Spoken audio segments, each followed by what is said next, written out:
मैं राजा और आप देख रहे हैं एमएन टीवी। आज हमारे साथ मिश्राम साहब जुड़े हैं। सर, हम आपका हमारे चैनल पर स्वागत करते हैं। धन्यवाद। सर, हाल ही में अभी 15 अगस्त के दिन नरेंद्र मोदी लाल किले में जब स्पीच कर रहे थे तो उन्होंने आरएसएस को भारत का सबसे बड़ा एनजीओ कहा और आरएसएस में लगातार संविधान विरोधी गतिविधियां होते रहती है, उसमें आरोप लगाए जाते हैं। तो क्या यह बयान नरेंद्र मोदी का सही था? आरएसएस के लोगों ने ही नरेंद्र मोदी को प्रधानमंत्री बनाने में महत्वपूर्ण रोल प्ले किया। स्वाभाविक है कि नरेंद्र मोदी आरएसएस को सर्टिफिकेट देने का काम करे। उसके पीछे एक और रणनीति है। वो रणनीति नरेंद्र मोदी की नहीं, आरएसएस की है। वो रणनीति ये है कि आरएसएस को अदर बैकवर्ड क्लासेस के अंदर लोकप्रिय बनाया जाए जी। क्योंकि एक ओबीसी के आदमी को प्रधानमंत्री बनाया गया, मगर उतना प्रभाव जो है ओबीसी के अंदर भाजपा और आरएसएस के लोग नहीं बना पाए जितना वो उम्मीद कर रहे थे। और उनको ये भी डर है कि आने वाले चुनाव में अगर ओबीसी के लोग जाति आधारित गिनती ना करने की वजह से नाराजगी के चलते अगर विरोधी पार्टी का जो गठबंधन है उस गठबंधन की तरफ अगर मान लो चले गए जी, तो लेने के देने पड़ सकते हैं, चुनाव हारा जा सकता है।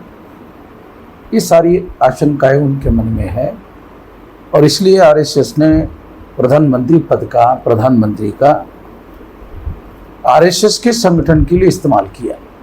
नरेंद्र मोदी को ये इस्तेमाल होने नहीं देना चाहिए था। ये एक दुखद बात है, मगर नरेंद्र मोदी की भी ये मजबूरी है कि आरएसएस ने तो उनको प्रधानमंत्री बनाया, तो स्वाभाविक रूप से उसकी प्रशंसा करने के अलावा उसके पास कोई विकल्प नहीं था।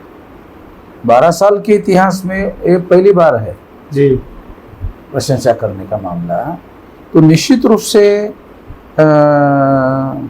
ओबीसी के अंदर नेटवर्क फैलाने के लिए इसका उपयोग करने का मकसद है। प्रधानमंत्री ओबीसी के हैं लेकिन अभी तक जनगणना भी नहीं की है, बात भी नहीं करते हैं। ये एक बड़ा मुद्दा हम लोगों ने बनाया है और इस पर भारत बंद भी हमने किया जी। और आने वाले समय में जब तक ओबीसी की जाति आधारित गिनती नहीं होती और सभी जाति समूहों की गिनती नहीं होती, क्योंकि ओबीसी की मान लो गिनती करे और सभी जातियों के समूहों की गिनती ना करे, ब्राह्मणों की गिनती ना करे, क्षत्रियों की गिनती ना करे, वैश्यों की गिनती ना करे, तो ओबीसी का तुलनात्मक आंकड़ा नहीं निकलेगा। तुलनात्मक आंकड़ा निकालने के लिए सभी जाति समूहों की जाति आधारित गिनती होना जरूरी है, तभी तुलनात्मक आंकड़ा निकलेगा कि ओबीसी की संख्या कितनी है जी। केवल इसलिए हमारी डिमांड केवल ओबीसी की जाति आधारित गिनती का नहीं है, बल्कि ओबीसी के साथ साथ सभी जाति समूहों की गिनती होनी चाहिए। साहब, ईवीएम का मुद्दा लोकतंत्र का आज सबसे बड़ा मुद्दा है, लेकिन विपक्षी पार्टियां वोट चोरी की बात करते हैं लेकिन ईवीएम के मुद्दे को प्राथमिकता नहीं देते, उसको नहीं उठाते। इस पर आपका क्या? ईवीएम के मुद्दे पर कांग्रेस और बीजेपी और कांग्रेस का कंसेंसस है और ईवीएम को जो कांग्रेस को वोट देने वाले एससी एसटी ओबीसी माइनॉरिटी के लोग हैं वो नहीं चाहते। बीजेपी को जो एससी एसटी ओबीसी माइनॉरिटी के लोग वोट देते हैं वो भी ईवीएम को नहीं चाहते हैं। यानी 60 से लेकर 80% तक लोग ईवीएम के विरोध में है, ईवीएम को हटाने के पक्ष में है। मगर कांग्रेस और बीजेपी के लोगों का आपस में गठबंधन हो गया है इस मुद्दे के लेकर। वो शो करने की कोशिश करते रहते बीजेपी के विरोध में, इस मुद्दे पर दोनों गठबंधन एक है साहब। उसका इस्तेमाल कर रहे हैं, ईवीएम को बचाने की कोशिश कर रहे हैं। वोटर लिस्ट का मुद्दा अकेले मुद्दा नहीं है, वो ईवीएम वोटर अपने आप गड़बड़ी नहीं करता है, वो ईवीएम के साथ मिलकर गड़बड़ी हो सकती है साहब। लेकिन अभी बिहार का चुनाव है और एकदम से वोट चोरी का मुद्दा उठा दिया गया और ईवीएम का मुद्दा कहीं दिख नहीं रहा है। इस पर आपका क्या कहना है? इसका खामियाजा हो सकता है विरोधी गठबंधन को भुगतना पड़े और ये बात उनको बाद में एहसास हो जाए कि हमको ईवीएम का मुद्दा उठाना चाहिए था। तो हम लोग ईवीएम का मुद्दा अभी भी उठाए हुए हैं, ईवीएम का मुद्दा हमने नहीं छोड़ा। ईवीएम अगर हटेगी तो वो हमारी वजह से हटेगी। जब तक ईवीएम रहेगी हमारा ये आंदोलन बढ़ता रहेगा। 2030 तक 6 लाख गांव का संगठन, ईवीएम नहीं हटेगा तो हमारा आंदोलन 6 लाख गांव का आंदोलन हो जाएगा, तो अभी और 15 लाख बूथ का हो जाएगा। अभी और आगे आप ईवीएम को लेकर कोई आंदोलन करेंगे? 2030 तक ये आंदोलन हमारा चलता रहेगा ईवीएम हटाने का, और जब तक ईवीएम हटेगी नहीं तब तक ये आंदोलन पीछे नहीं लेने वाले। साहब, अगर बात करें कि मुसलमानों पर आए दिन अत्याचार होते हैं, हाँ, मुसलमानों के ईदगाह को गिराया जा रहा है, या उत्तर प्रदेश में नेपाल के बॉर्डर में लगातार बुलडोजर के माध्यम से इबादगाहों को गिराया जा रहा है, और मध्य प्रदेश में भी ऐसी घटनाएं आई, तो इस पर आपके संगठन का क्या एक्शन प्लान है? ये हम लोग सारे देश भर में इसका विरोध कर चुके हैं जी, और इसका विरोध भी हमारा जारी रहेगा, क्योंकि ये कोई मौलिक मुद्दा नहीं है, मगर वो ऐसा करने का काम जारी रखे हुए है। उसके पीछे एक आरएसएस भाजपा का षड्यंत्र ये है कि SC ST OBC के लोगों को प्रतिक्रिया में हिंदू बनाया जा सकता है, प्रचार के द्वारा हिंदू नहीं बनाया जा सकता। जी, क्यों प्रचार के द्वारा हिंदू नहीं बनाया जा सकता? क्योंकि ब्राह्मणों के पास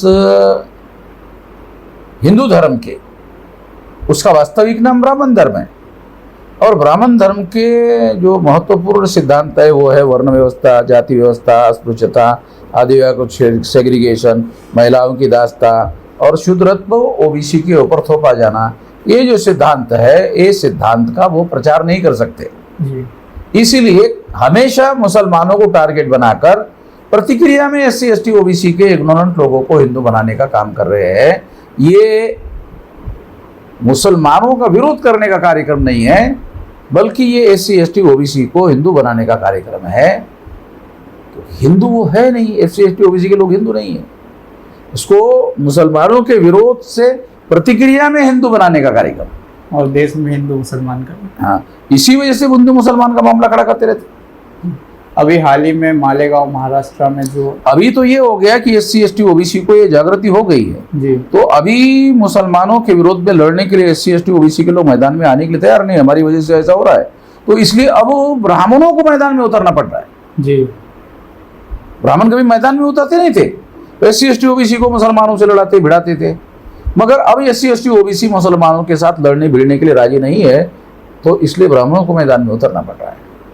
साहब, अभी महाराष्ट्र में मालेगांव में जो बम धमाके हुए थे, उसमें जो मुख्य आरोपी थे प्रज्ञा ठाकुर और दयानंद पांडे सहित अन्य आरोपी, उनको कोर्ट ने रिहा कर दिया है। तो इस पर आपका क्या कहना है? इस पर समाज पे इस पर राज्य सरकार के द्वारा वरिष्ठ न्यायालय में अपील किया जाना चाहिए, और ये जानकारी मिली है कि अभी सरकार ने अभी तक अपील नहीं किया। जी, अगर सरकार अपील नहीं करती है तो मालेगांव के लोगों को चाहिए कि वो अपील करने का काम करे। ये मामला हाई कोर्ट, सुप्रीम कोर्ट तक लेके जाना चाहिए। साहब, उसमें कोई ठाकुर है, कोई ब्राह्मण, अधिकतम ब्राह्मण लोग ही हैं उसमें। हाँ, हाँ। साहब, हमारे चैनल के माध्यम से आप हमारे चैनल के जो दर्शक हैं उनको क्या अपील देना चाहेंगे इस समय? इसमें सबसे बड़ा हमारा अपील ये है कि अपना संगठन बनाना चाहिए, अपनी जागृति करना चाहिए, अपनी संगठन शक्ति का निर्माण करना चाहिए।